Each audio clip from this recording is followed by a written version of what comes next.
How to start a fence company and make $512,000 a year. There is a massive need for this type of business.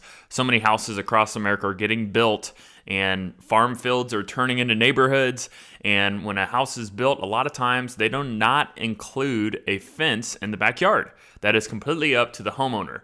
So a lot of people are wanting fences installed around their yard for privacy, to keep their dogs in, and to have an established backyard for their kids so their kids don't run off, right? So a fence is a family environment for people that have a lot of things going on and they want a fence in their backyard. And you, by looking for a business idea, can take advantage of this by making a ton of money in this business. It is insane how much money you can make in this business. It got me thinking, wow, why have I not started a fencing company before? So my name's Nate Jones. If you're wondering who I am, I run this YouTube. I make videos on how to start businesses. I evaluate them. I do a ton of research into these videos. And then I also make videos on entrepreneurship, how to grow a business, how to scale a business. So if you get value out of today's video, hit like and subscribe. So let's dive into this. Let's see, how much does it cost, startup cost, do we need to start this business? A lot of you guys may already have some of this stuff already, but this is kind of the bare minimum, bare bones to get started. You may need a little bit more equipment as you continue to grow, but just as a start, this is what we need. We need a truck and a trailer.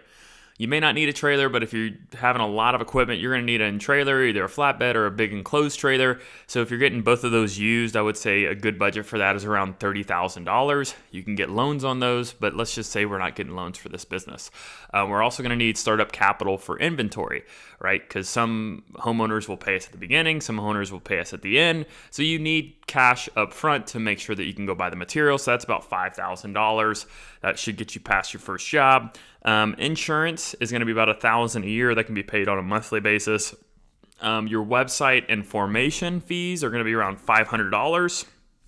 Your marketing cost is going to be about $5,000. This is a cost of, I'm going to get into this later in the video, but how much you can actually bring in sales by using that marketing budget. And a lot of companies don't have a marketing budget, but I would suggest that if you can market the right way, you can bring in so much business, it is insane, okay? So your total startup cost is $41,500. Let's get into what everybody really cares about, is how much can we make in this business? And I'm going to go into the cash flow here in a second. So, usually the cost that you're going to pay a professional to build a fence is around $30 per linear foot. Obviously, that depends on the material of the fence, the yard, how big it is, everything, how hard the job is, where the job's located. There's so many nuances, so don't kill me in the comments, but $30 per linear foot, okay? So the average backyard is 6,000 square feet. The average kind of lot is around 12,000 to 13,000 in a neighborhood. So your average backyard is about 6,000 square feet. If we take that on three sides, because usually the fence is on three sides because the house is used as one fence, I guess. So that's 79 feet on each side for three sides, which is at 237 linear feet. Okay, we times that by 30, that puts us at $7,110 total revenue per job. The average length it takes to install a fence is about 3 days. 2 of those days are working days because we're going to have to wait for that concrete to cure and when we put the poles in, so it's going to take about 3 days to do a job. I would say you could probably do 1 or 2 jobs a week, depending on your location in the country. If it's warm year-round or if it's only half the year it's warm, you may not be able to do as many on a yearly basis, but 1 to 2 jobs a week, 6 jobs a month puts us at 6 jobs times 7,110 on the average per job, puts us at $42,660 per month. That is pretty good for working 6 jobs a month. That's pretty good revenue. So on a yearly basis or on a monthly basis, that's $42,660 a month. On a yearly basis, that's $511,000 and $511,920. Pretty good. That's pretty good revenue for just doing that amount of work and the amount of time that you're spending.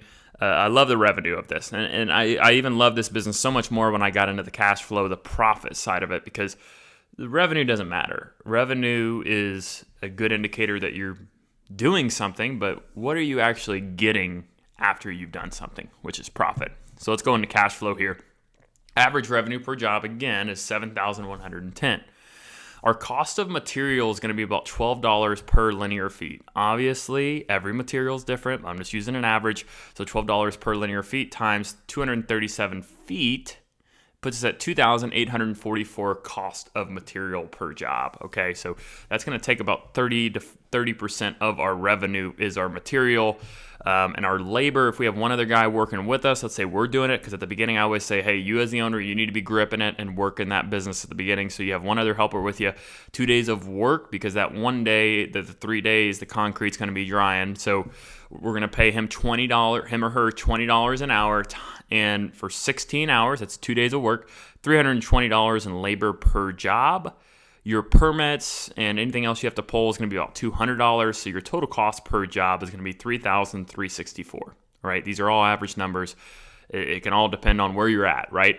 But your total cash flow profit is $3,746, which puts us at a 52% profit margin, which is a great profit margin to be at. This says the national average is around 40% and maybe around 30%. But if we factor in our vehicle and our startup costs, we're probably going to be around that range anyways. But I'm just talking about per job profit, okay? So per job profit, 52% profit margin on a monthly basis, $3,746 times 6 jobs puts us at $22,476 a month profit. On a yearly basis, great number, is $269,712 profit. Great business. That is going 12 months out of the year. So if you're looking at my numbers and you're saying, hey, I'm not going to be doing this year round, great. That's fine. You can kind of move the numbers around for that. But great business in which you can do full-time, or you could do as a side hustle if you have the availability and flexibility with your job. Okay, I'm going to talk through the positives of this business. The positives I like about this business is that it's profitable. Every contracting business should be profitable, and this is what I deem as a contracting business. You're a fencing contractor, right? So another thing I like is it's always needed. Fences get old and people buy new houses. They want a fence. They dream of that ideal backyard. And especially with pools, a lot of insurance companies do not want you to have a pool without a fence around it. Okay. Some negatives about this business is that it's hard to scale outside of your local area. And that's the issue that I have with every single contracting business, is that you're in a city, you're in a town. It's going to be very hard for you to scale that business outside of an hour or maybe even hour and a half radius. Outside of that, it's going to get to a point where you're traveling so much that it's not worth doing that job based on potentially doing a smaller job locally.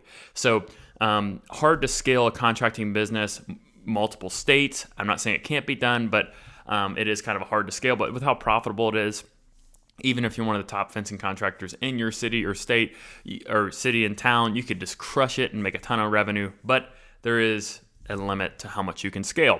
Another thing I don't like about this business is that it is a want, not a need. So when the economy goes down, people may not be able to afford to shell out $7,000 to $10,000 for a fence. They may not have the extra cash. They may be wanting to hold on to their cash because they don't know what's around the corner. When the economy's good, the getting's good, go out there and get it. So I think this is more of a want, not a need business. Also, what we're going to do is if you're really serious about starting this business, you're going to want to think about the ways in which it won't work if you start it. Every business that I've started, my wife and I sit down and we destroy the business. We talk about all the things in which could make it go south and make it go under. So the first thing in this business is sales. You have all the equipment, you know how to install fences, you have a website, you have everything, but you don't have sales. You don't have sales because your website doesn't have SEO on it, and SEO is search engine optimization. That means when people Google fencing contractors near me or somebody to install my fence, your business shows up. Also doing local marketing, maybe sponsoring some little leagues, putting your name on the outfield fence of a little league. Putting your name out there is when people think of fences, oh, I think of that company. So putting signage out and all that. I always like road signs on the side of like stop signs because people are probably wanting to do a fence, and if they see a sign, they might call you, and people can't do business with you unless they know you. So you got to get known, and that's where that $5,000 of marketing budget that I put at the beginning of this video is super important for you to spend that on viable solutions, okay? So the next thing we're going to focus, one thing that could cause this business to go under is the quality, not installing a good fence. You need to know what you're doing.